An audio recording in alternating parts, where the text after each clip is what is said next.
കൊട്ടാരക്കരയിൽ പരിപാടിക്കിടെ രോഷാകുലനായി മന്ത്രി K B Ganesh Kumar. പ്രകോപനം UDF നേതാക്കളുടെ ബഹിഷ്കരണം.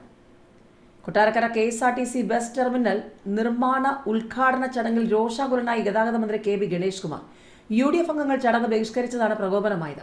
ചടങ്ങിൽ നിന്ന് വിട്ടുനിന്നവരുടെ പേരുകൾ ശിലാഫലകത്തിൽ നിന്ന് വലിച്ചുകീറി കളയുമെന്നും പകരം പങ്കെടുത്തവരുടെ പേരുകൾ മാത്രം ഉൾപ്പെടുത്തുമെന്നും മന്ത്രി പറഞ്ഞു.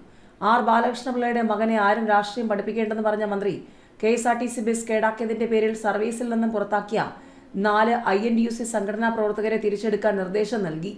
ചടങ്ങിൽ സംസാരിക്കുന്നതിനിടെ KSRTC MDക്കാണ് നിർദ്ദേശം നൽകിയത്.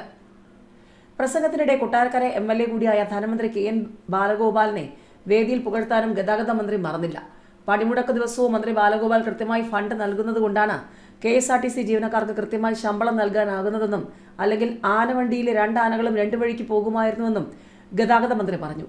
ബസ്സുകൾ എത്താതിരുന്ന ഗ്രാമീണ മേഖലകളിലേക്ക് ചെറിയ ബസ്സുകളുടെ സർവീസ് ആരംഭിച്ചത് KSRTCക്ക് വൻ നേട്ടമായെന്നും കൂടുതൽ സർവീസുകൾ ആരംഭിക്കുമെന്നും അദ്ദേഹം പറഞ്ഞു. ബസ്സുകളിൽ 13 രൂപയ്ക്ക് കുടിവെള്ള വിതരണം ചെയ്യാൻ പദ്ധതിയായി. വാഹനപ്പിഴ അടച്ചു തീർക്കാൻ ഇളവുകളോടെ അദാലത്ത് നടത്തുമെന്നും മന്ത്രി വ്യക്തമാക്കി.